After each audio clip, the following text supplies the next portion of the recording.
Hello, everybody, and welcome to session number 2 of From the Ground Up Western Cover Crop Council's Pacific Northwest Subregional Conference Series. My name is Stephen Hines with the University of Idaho Extension, and I'll be your moderator today. Today, our session topics are going to discuss current cover crop projects in vegetable production. I would like to introduce our next two speakers together. They are the farmers, the ones who actually write the checks for all of this stuff that we, as University Extension folks, ask them to try. I'd like to introduce to you this afternoon Holly Foster with Zesftful Gardens and Jim Bronec with Praying Mantis Farm. And so Holly, we will start with you. Okay, great. Well, hello everyone. I'm Holly Foster and I farm in the Puyallup Valley. Here is a picture of the area. We call it the Clear Creek area. Up at the top, you can see the Puyallup River. And back here is Clear Creek, and it comes up and it comes into the Puyallup River here at a tide gate. So one of the challenges we have is it is really wet. So this is a picture back in 2009 when there was a malfunction at the floodgate. This is my barn. And the pictures I'm going to be showing you today are from this field here and a little bit over here on the other side of the trees. So one of the challenges we have is in our wetter fields, we farm on about 30 acres, growing mostly organic vegetables. One of the challenges we have in the winter is a lot of cover crops don't winter kill from frost or cold, but they die from wet. So our winter goals for cover crops are keeping the soil covered over the winter, building biomass, increasing organic matter, nitrogen fixation, and suppressing weeds. So in this picture, you can see in the background is a stand of rye and vetch that we seeded. And in the foreground, you can see just a tiny corner of the work that Doug was doing with the Sudangrass and the buckwheat.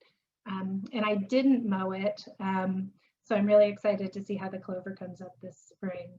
So here's another picture. So this was a planting of rye vetch. We broadcast it. We have played around with the seed drill that we can get from our local conservation district, and there are pros and cons to using that. I have found that we get a better stand when I broadcast it. So I broadcast it pretty heavy at about 100 and 120 pounds an acre. It was about 80 rye, 20% vetch. And this picture was taken at the very end of January. And you can see that it's already starting to get pretty yellow.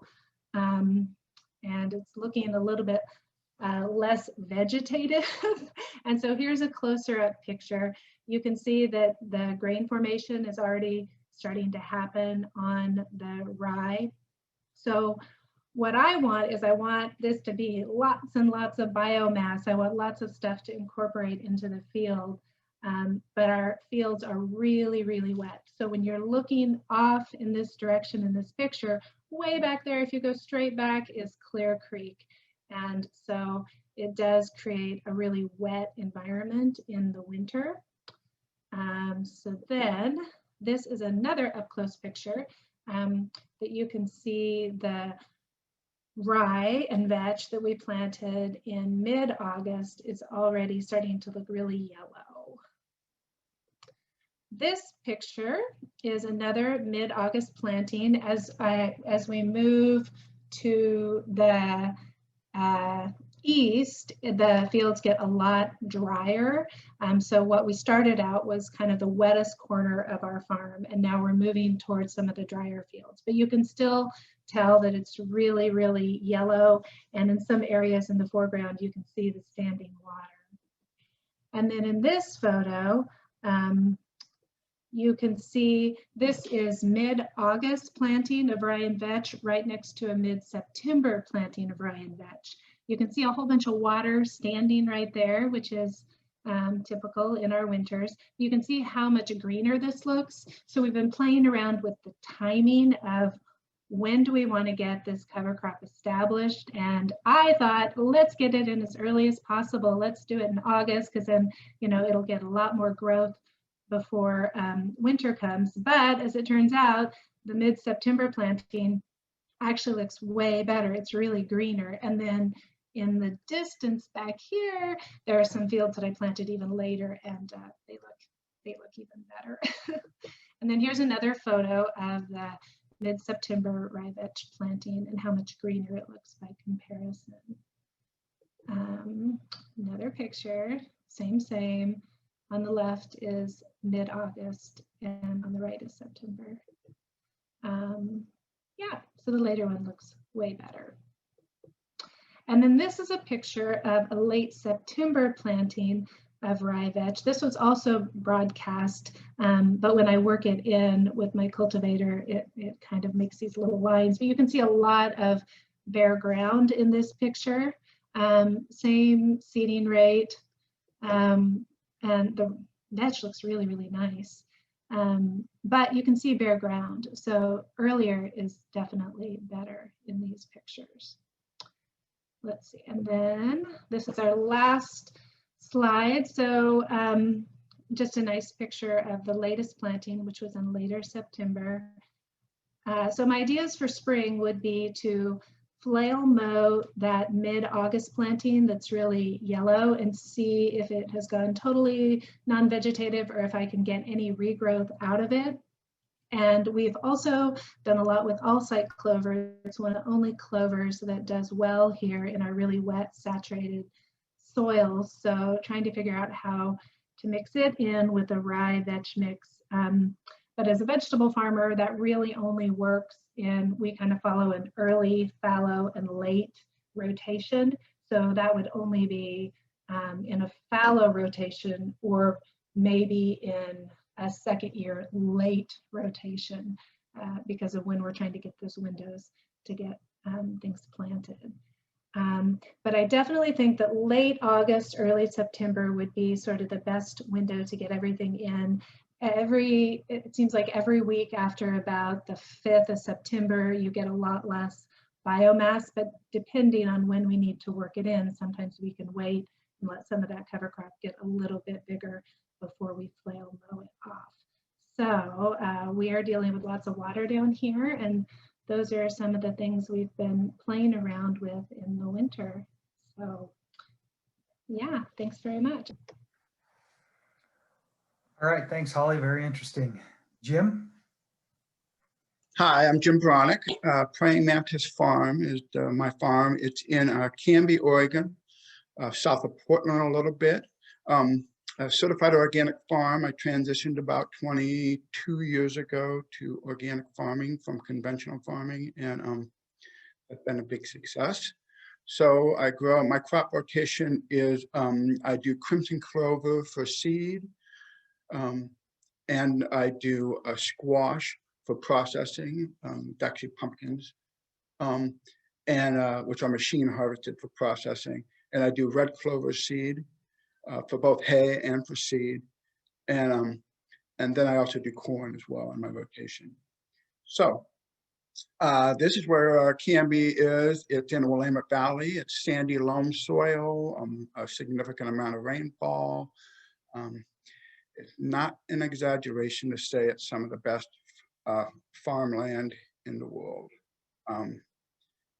And so one of the things I do is in my squash growing is that, well, not just squash, but in corn as well, is that I do a lot of interseeding of my clover seeds. And I do that for a couple of different reasons. Number one, it's less expensive than to retill the field in the fall after harvest and plant that crop. And I'm also taking advantage of the irrigation that I'm using in my squash crop to establish my clover crop. So what I'll do is, this is an example of a picture right here, is I will grow my squash, and which is planted, like say in mid-May or so, direct seeded. And then I'll be row cultivating my squash for weed control and such. And when I can fit my machinery down the rows for the last time, and after my last cultivation, I go through and I broadcast clover seed over the top of the growing squash plants. And it gets established underneath. And I do the same thing with corn. And it gets growing in the shade underneath, and it goes into it overwinters, and then I have it established as my seed crop for the next year. And this practice works well for both, or not only for what I'm using it for, which is to establish my next year's seed crop, but to establish a cover crop for overwintering as well. So I try to promote organic farmers to do this, because squash is something, like if it doesn't get harvested till October or so, it might be so wet here that you can't get in the field to work the ground after that to establish a cover crop. So it's a nice way to establish your cover crop underneath your growing crop, and then you don't have to worry about that. And it gets a heads up and establishment. So this is an example. That first picture I showed before was before harvest of the crimp. I usually will broadcast my red clover seed about in June, late June or first part of July. Like I said, the last time I can fit down the field, fit through the field with a broadcasting implement to broadcast the seed. I'm just broadcasting it right on top of the soil after I've cultivated it. And this is what it looks like, say, the next April. So here's an example of doing the same thing in corn. So you can see here the tiny little red clover seeds that I broadcasted into the corn after my last cultivation, but when I can still drive the tractor down without knocking down too much corn, I'll broadcast it in. This is so this is the establishment. This is just, and then this you can see is August 26th. I think it's about a month. Let's see here. Well, not even a month later. That's only 5 days later, I guess. But it grows pretty quickly. Clovers like to grow in the shade, as was mentioned before by several people. It grows good under kind of understory, and so that works doing it in squash or corn as well. So this is what it looks like after harvest. This was corn, field corn that was grown for silage, so it was chopped off. And then this is what it looks like midwinter, or late winter, early spring, February. And then it gets growing, and when the sun starts to come out, it really takes off, and it gets established. And this is a shot in April with that same interseeded corn. And then this is what it looks like not too long before harvest, blossoming and going to seed. And I'll harvest it and for seed. And I sell the seed as either cover crop seeds, pasture seeds, or also for sprouting seeds as organic seed. So then this is what it looks like. So that seed crop has been harvested. Now that's the second year, the second summer it was harvested. And this is the red clover coming back after harvest in October. So you can see it's kind of like alfalfa, where you can cut it and it returns right back. And this is all non-irrigated. It just flushes right back. And so what I'm looking to do is kind of extend my rotation more and do red clover 2 years in a row. So then I would have a more minimum tillage situation overall, where I'm establishing that red clover. I'm getting the next 2 years crops out of it. And as you can see, I'm leaving it as a cover crop over the winter. So it will literally be no-tilled there for 2.5 years, which with that established red clover crop.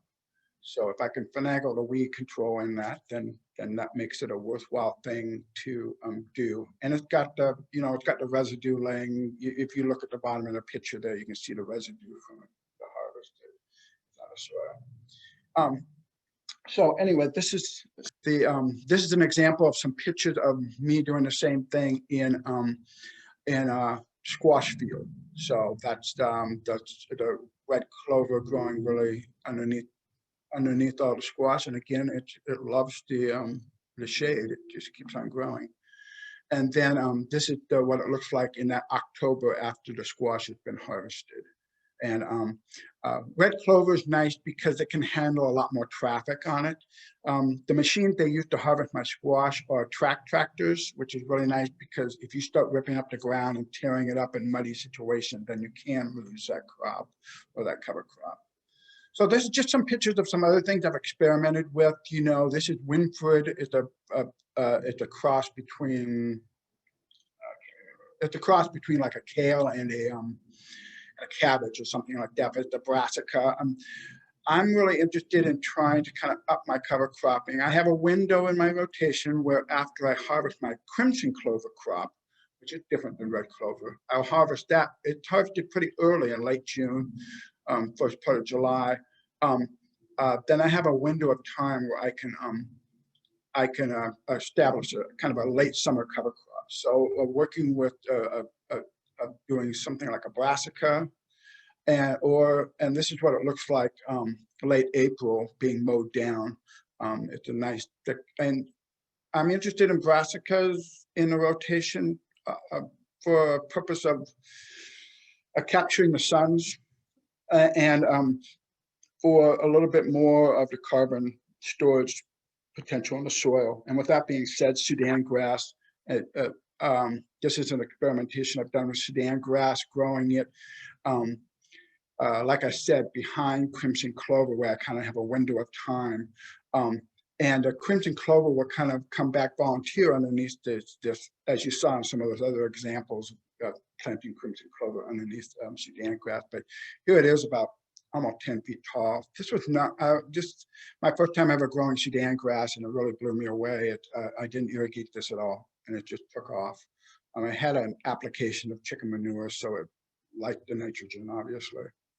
So this is what it looked like after I mowed it. I mowed it all down because I didn't want it to go to seed like in September. And then it came back pretty well. So you can see in these next couple of pictures that it came back and actually got another flush of it. But in my area, this winter kills really easily. And now, and I don't have a picture of it right now, but it is just flat on the ground, decomposing into the soil. So that's kind of my, the last thing I'll say is just that whole interseeding in your growing crop of clover seed works well for other kinds of cover crop seeds. My sense is that it works better in using the system I use where I broadcast it over the top. It works better for small seeded crops, clovers, annual ryegrass, vetch, things like that, that are a little bit smaller seeded. Well, vetch isn't totally small seeded, but that it works better in situations like that. And that it's a nice way to not only get, it's a nice way to get your cover crop established if you have that real small window in the winter, in the late fall, to get in there and plant something. Because that's the complaint I have in my area, is that organic growers just don't have that timeline to kind of get that cover crop in. So it's a nice way to get that established. And I believe that's all for me. Thank you.